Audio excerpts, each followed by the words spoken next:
bem-vindo ou bem-vinda a mais uma aula do nosso curso de Python. Na última aula nós vimos como utilizar estruturas de repetição, while e for.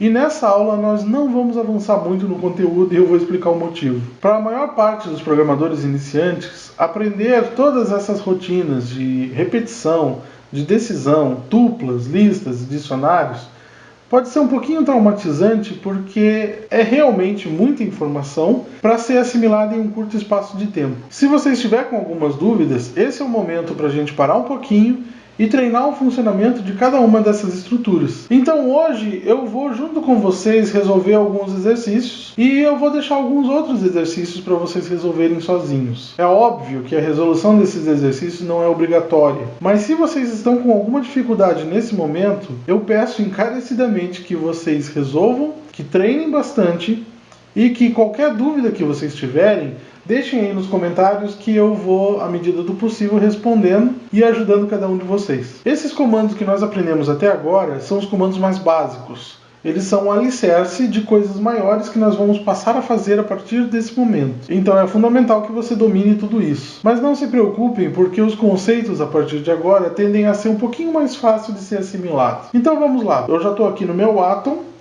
Eu vou iniciar um novo arquivo. Vamos chamar aqui de aula 04 underline parte 2.py. O que a gente vai fazer aqui agora? Vamos tentar fazer um sistema de um caixa eletrônico, tá? O que ele tem que fazer? Eu não vou considerar a quantidade de notas que eu tenho e nem a quantidade do saldo que o cliente do banco tem.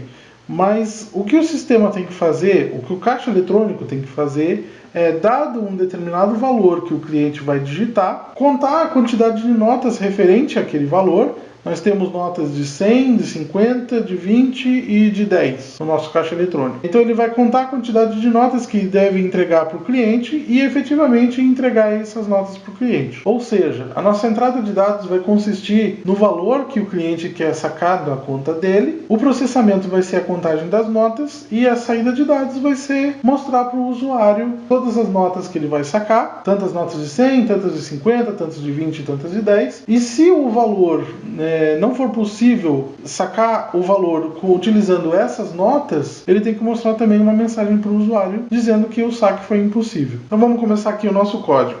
Primeira coisa, então, codificação de caracteres em UTF-8. Antes da gente começar, vamos pensar um pouquinho na lógica do nosso programa. O que a gente vai fazer exatamente? Vamos supor que o nosso cliente digite R$590, tá? R$590, como é que a gente vai chegar à quantidade de notas exatamente que o sistema deve entregar? Nós temos 590, a nota mais alta são as notas de 100. Então vamos dividir esses 590 por 100. Nós temos 5,9. Pegando a parte inteira desse valor, que é 5, e multiplicando por 100 de novo, nós temos R$500. Se a gente fizer os 590 menos R$500, nós temos R$90. No caso, a gente já sabe que o sistema vai entregar 5 notas de 100.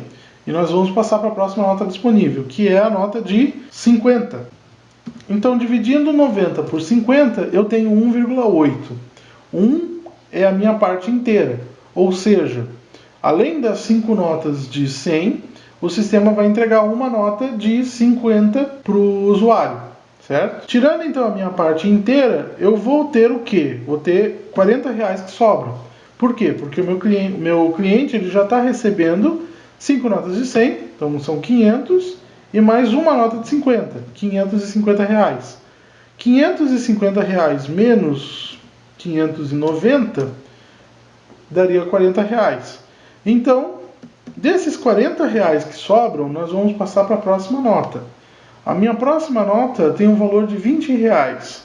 40 dividido por 20 me dá um resultado de 2. Como esse resultado é um número inteiro, isso significa o quê? O meu cliente vai receber 5 notas de 100, uma nota de 50, totalizando 550, e 2 notas de 20, totalizando 590, que é o valor que ele pediu. Vamos supor, então, que ele peça R$580. R$580. Dividindo isso por 100, que é o valor da minha nota maior, eu tenho a parte inteira 5 notas. Ou seja, ele vai entregar 5 notas de 100 e vai restar ainda os 580 menos 5 notas de 100, que dá 500 reais, 80 reais. Esses 80 reais eu vou dividir por 50, que é a minha próxima nota. Desses 50, eu tenho a parte inteira, que é 1, ou seja, ele vai entregar uma nota de 50, e eu vou utilizar os 550 que ele já está entregando, menos os 580 que ele pediu. Vai faltar 30 para que o sistema entregue. Desses 30, eu vou dividir pelo valor da minha próxima nota, que é 20. Então eu tenho a parte inteira, que é 1, e a parte depois da vírgula é meio, né? Ou seja, nesse momento ele vai entregar 5 notas de 100, uma nota de 50, uma nota de 20. Até agora a gente só fez o teste para 20. Então 500, que dá 5 notas de 100, mais uma nota de 50, dá 550, e mais uma nota de 20, nós temos 570 reais. O nosso usuário pediu 580 reais. Então 580 menos 570, que é o valor que a gente tem, ficaria 10. 10 dividindo por 10, eu tenho 1. Ou seja, o nosso sistema vai entregar 5 notas de 100, uma de 50, uma de 20 e uma de 10, totalizando 580 reais. Então agora que a gente já falou sobre a lógica do nosso sistema, vamos começar a programação especificamente. Quais são as variáveis que nós vamos precisar? Vamos colocar uma variável aqui de contador da quantidade de notas que a gente tem. Então eu posso colocar isso como um dicionário, por exemplo, vai facilitar muito a minha vida. Notas é igual a isso daqui. Eu tenho notas de 100. Por enquanto eu vou iniciar o meu contador como 0. Lembrando que isso daqui não é a quantidade de notas que eu tenho disponível na máquina. Essa é a quantidade de notas que eu efetivamente vou entregar para o meu cliente, né, para o usuário do caixa eletrônico. Então eu tenho notas de 100, notas de 50, 0, notas de 20, vou iniciar tudo como 0, e notas de 10 como 0 também. Essa daqui então é a contagem de notas que eu vou entregar, e eu vou ter que pedir o valor para o usuário. Então vamos chamar isso aqui de valor. O int de input, digite o valor. Aqui. Lembrando que como o usuário, ou melhor, como a máquina, ela só tem disponíveis notas de 100, 50, 20 e 10, não tem como o usuário digitar um valor que não seja um número inteiro. Ele não pode digitar, por exemplo, R$10,50, porque esse valor seria automaticamente impossível de ser entregue pela nossa máquina. Muito bem, agora que eu já tenho o valor, só para manter o valor inicial, eu vou utilizar uma outra variável. Vamos mudar aqui para valor atual, que é igual à variável valor. Essa valor atual, ela vai guardar exatamente aquilo que vai ser decrementado dentro da minha rotina de repetição. E aqui então eu vou iniciar a contagem das minhas notas, né? O meu processamento. For nota in notas. Ponto keys. Aqui então, como vocês lembram lá da aula de dicionários, eu estou utilizando essa função keys aqui. O que essa função keys vai fazer? Ela vai me retornar as chaves do meu dicionário, que no caso são essas strings aqui. 100, 50, 20 e 10. Nós vamos usar esses valores também para fazer os cálculos, como vocês lembram da lógica que a gente fez na calculadora. Mas aí a gente só faz a conversão desses valores para inteiro. Qual vai ser essa lógica então? A quantidade de notas. Vamos pensar na nossa primeira possibilidade ali. Na primeira iteração da nossa rotina de repetição, essa variável nota ela vai ter o valor de 100. Vai ser a primeira chave do nosso dicionário aqui. Então o que a gente vai ter que fazer primeiro? A gente vai ter que pegar o valor atual, que é o valor que o usuário digitou, dentro da nossa variável de decremento aqui na nossa rotina de repetição, subtrair desse valor atual a quantidade de notas que ele vai de 100 né, que o sistema vai entregar para o usuário. Então, o que a gente vai fazer primeiro aqui na nossa rotina de repetição? Nós vamos contar quantas notas, vamos considerar aqui a chave 100. A chave 100 é a primeira chave do nosso dicionário. Então nós vamos contar a quantidade de notas de 100 que nós estamos entregando para o nosso usuário, para o nosso cliente. Como que eu faço isso? Notas, que é o meu dicionário, né, notas, com a chave nota, que é o valor dessa variável aqui dentro da minha rotina de repetição. No caso, na primeira iteração vai ter o valor de 100, é igual a valor atual dividido pela conversão, pela conversão da minha chave, que é 100. Eu vou dividir o valor que o usuário digitou pelo valor da nota. Então, eu vou digitar 100 aqui, é valor, não, é nota. Tá aqui. E o que eu vou precisar fazer é pegar somente a parte inteira desse meu cálculo aqui. Então, para isso, int isso daqui. Agora, depois que eu tenho então a quantidade de notas de 100, vamos supor, aqui no nosso raciocínio, eu tenho que, digamos lá, com um valor de 590, eu tenho que são 5 notas de 100. Ou seja, eu tenho que pegar aquele 590 que o usuário digitou e subtrair dele 5 vezes o 100.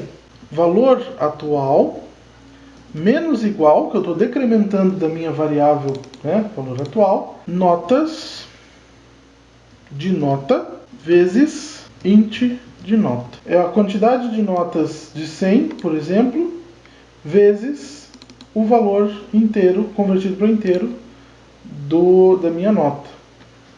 Vou colocar aqui um print, só para a gente verificar, valor atual, então ele vai mostrar o valor atual e o meu dicionário de notas. Está aqui. Executando então o meu código, vamos colocar aquele mesmo exemplo, 590. 590, você percebe aqui que na primeira iteração, o que ele fez? Ele calculou 5 notas de 100, tá certo? E o valor atual assume o valor de 90, como a gente tinha previsto. Na segunda iteração, ele está considerando as notas de 50. Ele vai pegar esse 90, dividir por 50. A parte inteira dessa divisão é igual a 1. Aí nós temos uma nota de 50, subtraindo o valor atual, tem nesse momento o valor de 40. Na terceira iteração, ele está considerando as notas de 20. Então ele vai fazer 40 dividido por 20, que dá 2 notas de 20. E aqui ele tem o valor atual como 0. Na quarta iteração, ele vai considerar as notas de 10. Então, 0 dividido por 10, esse 0 aqui no caso, dividido por 10, vai dar 0, e o resultado do valor atual passa a ser 0. Então aqui a gente está dentro da nossa lógica, ele está funcionando perfeitamente. Agora, tudo que a gente tem que fazer é o seguinte: nós temos que mostrar para o usuário quantas notas de 100, 50, 20 e 10 o sistema vai entregar, caso seja possível entregar essas notas. O valor ali seja possível de ser retirado do caixa eletrônico. Se o valor não for possível, ele tem que mostrar uma mensagem na tela. Como é que eu faço para verificar se o valor é possível? Nesse momento aqui, depois de realizar a minha divisão por 10, que é a minha última nota, o valor atual tem que ser 0. Se o valor atual for diferente de 0, o valor não é possível de ser entregado para o cliente do banco, né? Então, aqui eu vou fazer esse teste. Depois da minha rotina de repetição, se o valor atual for diferente, não, vamos colocar aqui, for igual a 0, o que ele tem que fazer? Ele vai mostrar na tela. Eu vou ensinar um truque aqui, uma coisa bacana para vocês utilizarem em strings, quando vocês estiverem trabalhando com strings. Vou colocar aqui, nesse formato, ó. Esse daqui equivale a um valor de uma variável, tá? Então esse daqui vai ser notas de 100. R$100. Vou colocar 100,00. Vou colocar um /n. O que o /n faz? Ele vai quebrar a linha do meu print. Ou seja, ele vai mostrar em uma linha na tela tantas notas de R$100, quebrou a linha, vai para a próxima linha. Tantas notas de R$50, quebrou a linha. E assim vai. Tá? Então, tantas notas de R$50. Esse é o meu interesse, meu objetivo. Tantas notas de R$10. Não, desculpa, R$20 aqui. /n e tantas notas de R$10. Aí o que eu vou fazer? Depois da minha string aqui, né, depois de fechar as minhas aspas, eu escrevo .format e aí na ordem as variáveis que eu quero que apareça. Então aqui ele vai aparecer notas de 100, notas de 50, notas de 20 e notas de 10. Vamos colocar isso dessa forma para facilitar a nossa leitura. Então, notas de 100, notas de 50, notas de 20 e notas de 10. É isso aqui. Se não, ou seja, se o valor atual não for igual a 0 no final da minha rotina de repetição, o que eu vou ter que mostrar para o usuário? É impossível.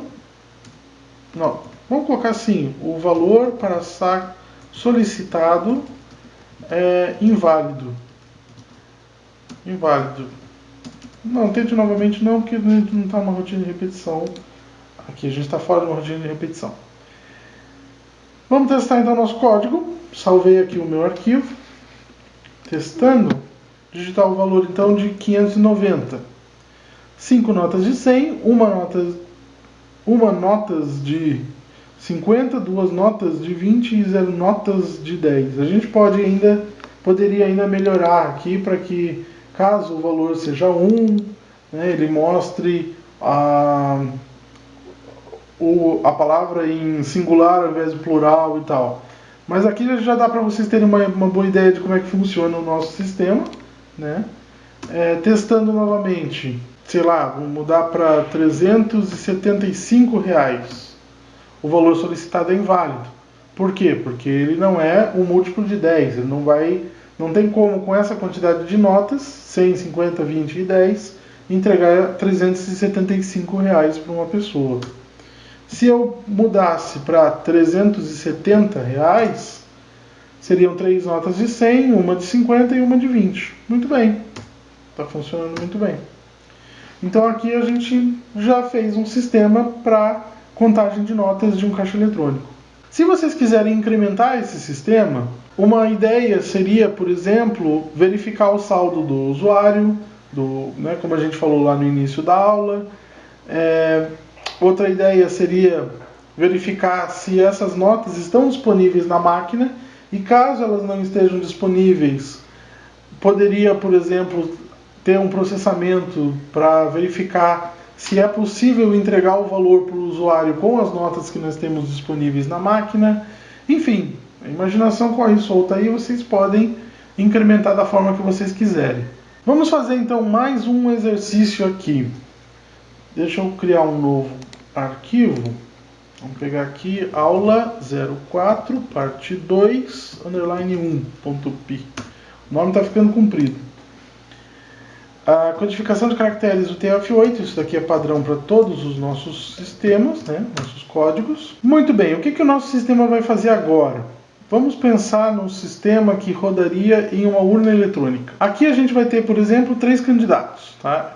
O que esse sistema tem que fazer é solicitar o voto para o usuário, para o eleitor, e solicitando o voto, fazer a contabilização da quantidade de votos de cada candidato. Lembrando que a pessoa pode votar em qualquer um desses 3 candidatos, ela pode votar em branco, e nesse caso vamos assumir um valor 4, por exemplo, e ela pode votar em nulo. Nesse caso vamos assumir o valor 5. E se a pessoa votar no número 0, ele vai finalizar o nosso sistema. Bom, como que a gente vai fazer isso? Nós vamos precisar então de uma variável que contabilize os votos dos nossos candidatos. Vamos criar para isso um dicionário. Então eu tenho aqui votos é igual a um dicionário, candidato 1, candidato 2, candidato 3, 4 que vai ser os votos em branco e 5 que vão ser os votos nulos, certo? Então, candidato 1 nós vamos iniciar como 0, candidato 2, 0, isso aqui vai iniciar, é padrão. Então, candidato 3, 0, candidato 4 ou votos brancos, 0 e votos nulos, 0. Aqui eu estou iniciando um contador, né? Além disso, o que eu vou fazer? Iniciar minha rotina de repetição. Então, enquanto o voto for diferente de 0, né, que essa é a condição para que o nosso sistema termine as votações. Para eu utilizar esse voto diferente de 0 aqui no meu while, eu tenho que inicializar a minha variável voto. Então a minha variável voto vai passar a ser isso daqui. Eu estou utilizando aqui uma string, por quê? Porque facilitaria para mim, levando em consideração que as chaves do meu dicionário são todas strings. O que facilita mais ainda é que na hora em que eu for pedir o voto para o meu usuário, a minha função input também vai trazer um valor em string. Então você tem que levar em consideração o tipo de dados que você está trabalhando para evitar determinados tipos de erro, né, no nosso código. Então aqui eu vou pedir para o meu usuário digitar o voto dele. Não vou fazer lá o int de input porque eu não estou convertendo o valor para um número inteiro. Eu vou utilizar o valor em string mesmo. Então, digite o seu voto. O usuário vai digitar o voto dele aqui. Muito bem. Aí eu vou contabilizar. Mas antes de contabilizar, eu vou verificar se o voto não foi igual a 0. Porque se ele for igual a 0, o sistema deve terminar. Se o voto for diferente de 0, ele vai contabilizar. Então, votos no índice voto mais igual a 1. Eu estou contabilizando aqui. Aqui eu não estou levando em consideração que, por exemplo, o usuário pode digitar o número 9. Nesse caso, uma urna eletrônica consideraria o voto como nulo. Mas eu não estou levando em consideração. Então vamos supor que o usuário vai digitar 5 para nulo e 4 para branco. Tá? Ou melhor, 4 significa ele apertar lá o botão de voto em branco. Depois a gente pode incrementar o nosso código à vontade, certo? E aqui no caso, saindo da minha rotina de repetição, o que eu tenho? Na minha variável votos, no meu dicionário, a contabilização de cada um dos tipos de votos que ele recebeu enquanto ele estava dentro da minha rotina de repetição. Ou seja, eu já estou pronto aqui para fazer a minha saída de dados. Qual é a saída de dados? Print candidato 1, 2 pontos, aqui, quebra de linha, candidato 2, 2 pontos, aqui, quebra de linha, candidato 3, 2 pontos, aqui, quebra de linha, votos brancos, votos em branco, número dos votos em branco e, quebra de linha, votos nulos. E aqui. Vamos fazer a formatação disso aqui, então. Aqui eu vou ter votos do candidato 1, vírgula. Deixa eu duplicar essas linhas aqui, 2, 3, 4 e 5, né? Então, modificando aqui os meus índices, ó, o sistema vai mostrar a quantidade de votos de cada candidato. E aí, é claro, eu posso incrementar esse meu código aqui para mostrar quantos votos válidos eu tive. Posso incrementar, por exemplo, para considerar qualquer outro número que não seja 1, 2, 3 e 4 como um número nulo, né? E que não seja 0 também. Nesse caso é só colocar mais um if ali dentro da minha rotina de repetição e por aí vai, certo? Mas a gente já pode testar o nosso código aqui. Vou computar aqui o meu voto. Vou votar no candidato 3. Depois, uma outra pessoa que votou no candidato 2, o outro votou em branco, o outro votou no 3 de novo, o outro votou no 1. E aqui eu terminei. Então, o candidato 1 recebeu um voto, esse voto aqui. O meu candidato 2 recebeu um voto, foi esse aqui. O candidato 3 recebeu 2 votos, esse e esse. E em votos em branco, né, foi esse voto aqui. E não teve nenhum voto em nulo. Ou seja, está funcionando direitinho. Então agora, uma dica que eu dou é você tentar também incrementar esse código para mostrar, por exemplo, qual foi o candidato que venceu as eleições, a quantidade realmente de votos válidos, né, nas nossas eleições, e por aí vai. Você pode também brincar bastante com esse código aqui. Eu vou finalizar por aqui, porque esse vídeo já está ficando bem longo, mas eu vou deixar na descrição desse vídeo uma lista de exercícios que você pode fazer, e no próximo vídeo eu volto para a gente corrigir esses exercícios. E se você está gostando desse curso até aqui, considere a possibilidade de me ajudar no Apoia-se. O link está na descrição. E aí assim eu posso continuar trazendo material de qualidade para você. E lembre-se também de se inscrever no canal, ativar o sininho para não perder a notificação dos próximos vídeos, compartilhar esses vídeos com um amigo que também está na luta para se tornar um programador e dar uma força para que esse canal cresça e se torne a comunidade cheia de gente que ele nasceu para ser. Um grande abraço e até o próximo vídeo.